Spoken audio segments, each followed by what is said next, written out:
my name is Nicole and I'm here with Live New channel. Again, Live New is about the mindset of trying new things. We focus on a lot of health, fitness, recipes, fashion. Well, today is a recipe day. We are going to try sweet and spicy baked cauliflower. So I found this recipe online, but it calls for like some high sugar contents or ingredients such as maple syrup. So I'm going to be switching out some of the soy products as well. We want to make sure that we're making things really healthy, that we're not getting calories where it's unnecessary. So I like really tasty food.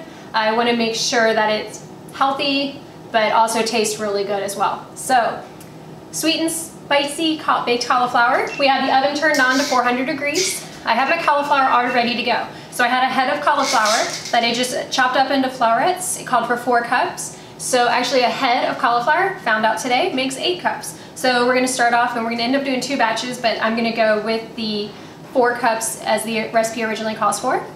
Next we are going to add in here the 2 tablespoons of syrup. So it traditionally calls for maple syrup, again high sugar content, so I am going to use the Walden Farms pancake syrup.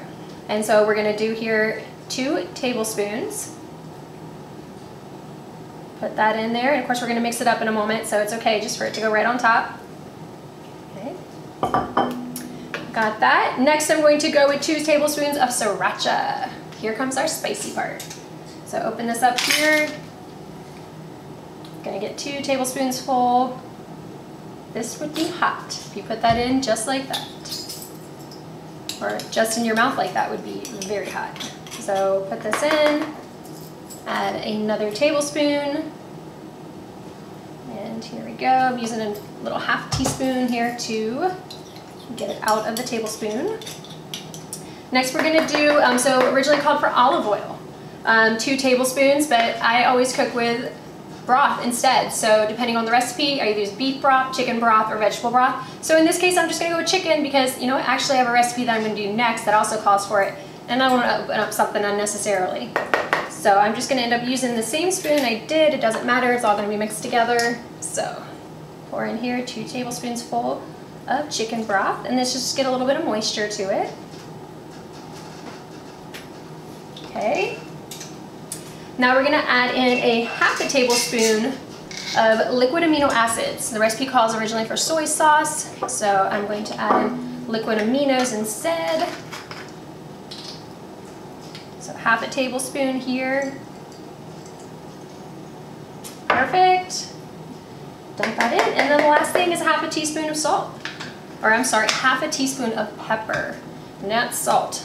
You can add salt later if you'd like. I personally am not a big salt fan, so when it's not called for, I don't add it. So half a teaspoon here. Great. And you just pop these spoons into the sink. Out of the way. Grab another spoon to mix it together. And you can see here I have my parchment paper all ready to go on my baking sheet, which just helps a lot with cleanup and make sure it doesn't get sticky or stick to the sheet. You could use some pan spray if you'd like, but again I like for the ease of cleanup use parchment paper. So I'm mixing it all here together. I can smell that pepper and I can smell that Sriracha. I want to make sure I get in that pancake syrup that has gone to the bottom, so we get that sweet element. Okay, definitely looks spicy.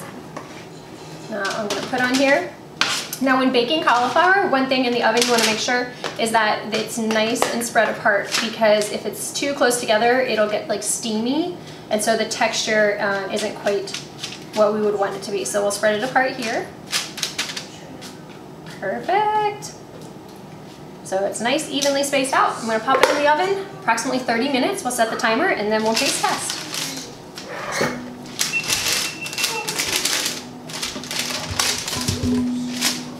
I've set the timer for 30 minutes. I have it at 400 degrees. It's in there. Let's see how it turns out. Okay, 30 minutes is up. The oven timer is going off. I'm going to go ahead and click that here. Drinking my keto mojito. If you want to check out the recipe for this, click here. It's a great refreshing drink for these summer days. So again, this is the spicy, sweet and spicy baked cauliflower. Put it in for 30 minutes. I'm going to pull it out now. Grab my pot handles here. Ooh, looks looks good. I'm glad I did the parchment paper. You can see where it would have definitely stuck to the pan if we hadn't done that. So, put this down here, grab myself a spatula and a dish. Oh, it even kind of stuck to the parchment paper a little bit. I'm gonna have another batch I'm gonna do, so we'll have extras for leftovers, because you know what, leftovers are great. It's an easy way to do food prep throughout the week. Make double batches, triple, quadruple sometimes. And put this in here. Tasty, tasty. One more, pop in here. Looks good. You can see a double batch would make the whole thing. So I'm just gonna pop one in my mouth. It's warm. Delicious. We're gonna put the recipe in the description below. This is really good. Has a little bit of sweetness to it, but definitely that pop of spiciness. So hope you enjoy.